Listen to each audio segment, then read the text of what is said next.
আসসালামু আলাইকুম। সংবাদে আপনাদের সবাইকে স্বাগত জানাচ্ছি। আমি ফিরোজ তোহা। শুরুতেই আরবে কেবলস সংবাদ শিরোনাম জানিয়ে দেব আমাদের হাতে থাকা সর্বশেষ গুরুত্বপূর্ণ আপডেট সংবাদ।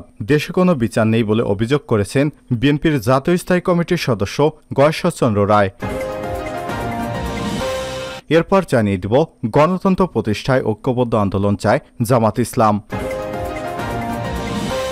জানাবো ঢামেকে সাংবাদিকদের সঙ্গে কথা না বলতে নোটিশ জারি। এদিকে জঙ্গি আস্তানা সন্দেহে নেত্রকোনায় বাড়ি ঘিরে রেখেছে পুলিশ। নেত্রকোনা সদর উপজেলার কালাইহাটি ইউনিয়নের ভাষাপাড়া গ্রামের একটি বাড়ি জঙ্গি আস্তানা সন্দেহে ঘিরে রেখেছে পুলিশ। ওই বাড়িতে জঙ্গিদের অবস্থান, মহিলা ও শিশুসহ জঙ্গি থাকায় বাড়িটি ঘিরে রাখা হয়েছে বলে জানিয়েছে পুলিশ। এদিকে রাত পোহালেই কয়রায় ভোট, প্রস্তুত ৬৭ কেন্দ্র। রাত পোহালেই শুরু হবে খুলনার কয়রা উপজেলা পরিষদ নির্বাচনের ভোটযুদ্ধ। ভোটের দিন এখানে ত্রিমুখী লড়াই চলবে দিনভর। ভোট গ্রহণের জন্য উপজেলার ৬০টি ইউনিয়ন প্রস্তুত রয়েছে এবং ৬৭টি ভোট কেন্দ্র।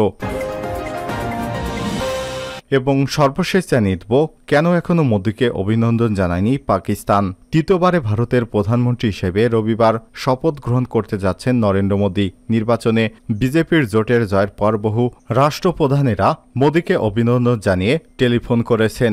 মুইজ্জসহ ৭ জন রাষ্ট্রনেতা, কিন্তু প্রতিবেশী দেশ পাকিস্তান এখনও অভিনন্দন বার্তাটুকু পাঠায়নি নরেন্দ্র মোদিকে। পাকিস্তান কেন এখনও ভারতের নতুন সরকারকে অভিনন্দন জানায়নি, এ নিয়ে যখন আলোচনা জন্ম দিয়েছে তখন মুখ খুলল ইসলামাবাদ। কেন এখনও মোদিকে অভিনন্দন জানায়নি সেই প্রসঙ্গে আবারও কাশ্মীর প্রসঙ্গ তুলে ধরল পাকিস্তান। তারা বলছে, কাশ্মীর ইস্যুতে মোদি যেহেতু কট্টর অবস্থানে রয়েছে, সুতরাং নতুন সরকার শপথ গ্রহণও করেনি, তাই ভারতের প্রধানমন্ত্রীকে অভিনন্দনের বিষয়ে বিবেচনা করাটা নেহাতি অকালীন হয়ে যাবে। মমতাজ জহুরা বালোচ জানান, পাকিস্তান ভারতের সঙ্গে দ্বিপক্ষীয় সম্পর্ক বজায় রাখতে আলোচনার পক্ষপাতিতাতে বলতে শোনা যায়, জম্মু এবং কাশ্মীর নিয়ে সমস্যাসহ সমস্ত অমীমাংসিত সমস্যাগুলো সমাধানের জন্য আমরা ধারাবাহিকভাবে গঠনমূলক আলাপ আলোচনার কথা বলছি। প্রিয় দর্শক, এতক্ষণ শুনছিলেন সংবাদ শিরোনাম, এবারে বিস্তারিত।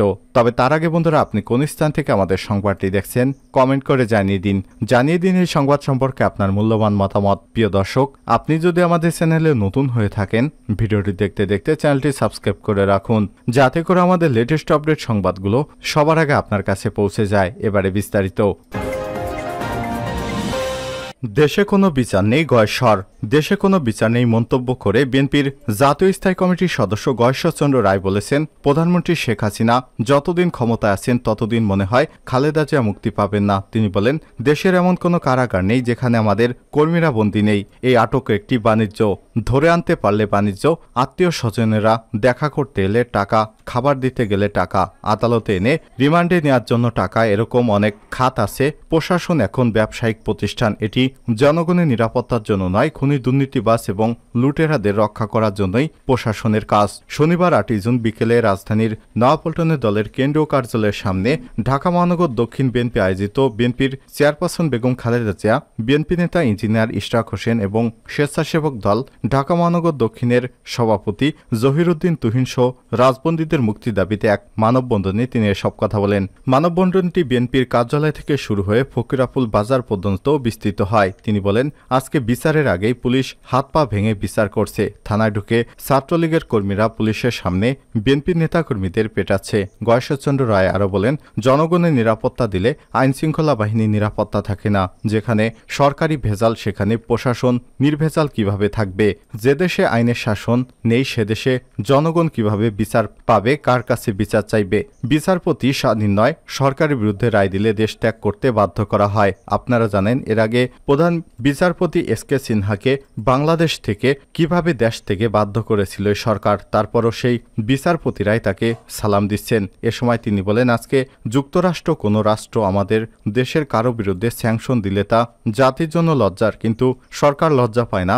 বেনজির র্যাবের ডিজি থাকা অবস্থায় বিএনপি নেতা সালাউদ্দিনকে উত্তরা থেকে আটক আটক করল 3 মাস পর ভারতের একটি কারাগারে তাকে পাওয়া গেল। এটি কিভাবে সম্ভব হলো? কোনো তদন্ত করল না সরকার। আপনারা সরকার কি বিষয়টি জানতেন না? এমপি আনার হত্যা প্রসঙ্গে তিনি বলেন, আনার একসময় সর্বহারা পার্টি করতেন, আওয়ামী লীগে যোগদান করে মুক্তিযোদ্ধা হয়ে গেলেন। আনার যে খুন হয়েছে তা এখনও প্রমাণ করতে পারেনি। তার শরীরের টুকরো এখন পর্যন্ত পাওয়া যায়নি। আর যদি খুন হয়ে থাকে তাহলে তাকে খুনের দায়ে যাদের আটক করা হয়েছে, খুনিরা তো তাকে খুন করল, তা কেন প্রকাশ করছেন না? এ সময় তিনি বলেন, প্রস্তাবিত বাজেট 4 লক্ষ কোটি টাকা রাজস্ব আয়ের কথা বলা হয়েছে। এ টাকায় রাষ্ট্রের কর্মকর্তা কর্মচারীদের বেতন হবে, জনগণের টাকায় বেতন হবে, জনগণের টাকায় খাবেন আর জনগণের উপর লাঠিসোঁটা চালাবেন। এটি একটি সীমাহীন বেয়াদবি। গরু মোটাতাজা করার জন্য চোর ডাকাত এবং লুটতরাজের মোটাতাজা করার জন্য এই বাজেট। রাজস্ব আদায় কিভাবে? উৎপাদন হ্রাস পেয়েছে, কর্মহীন যুবকের সংখ্যা বাড়ছে। তারপরও যদি রাজস্ব দিতে হয় তাহলে জনগণ না খেয়ে মরা ছাড়া উপায় থাকবে না। এ সময় ঢাকা মহানগর দক্ষিণ বিএনপির আহ্বায়ক আব্দুল সালামের সভাপতিত্বে এবং সদস্য সচিব রফিকুল আলম মজনুর সঞ্চালনায় এতে আরও বক্তব্য দেন স্বেচ্ছাসেবক দলের সভাপতি SM জিলানী, ওলামা দলের আহ্বায়ক মাওলানা সেলিম রেজা, মৎস্যজীবী দলের সদস্য সচিব আব্দুর রহিম, বিএনপির তথ্য বিষয়ক সম্পাদক রিয়াজউদ্দিন নসু সহ বিভিন্ন পর্যায়ের নেতৃত্ববৃন্দ।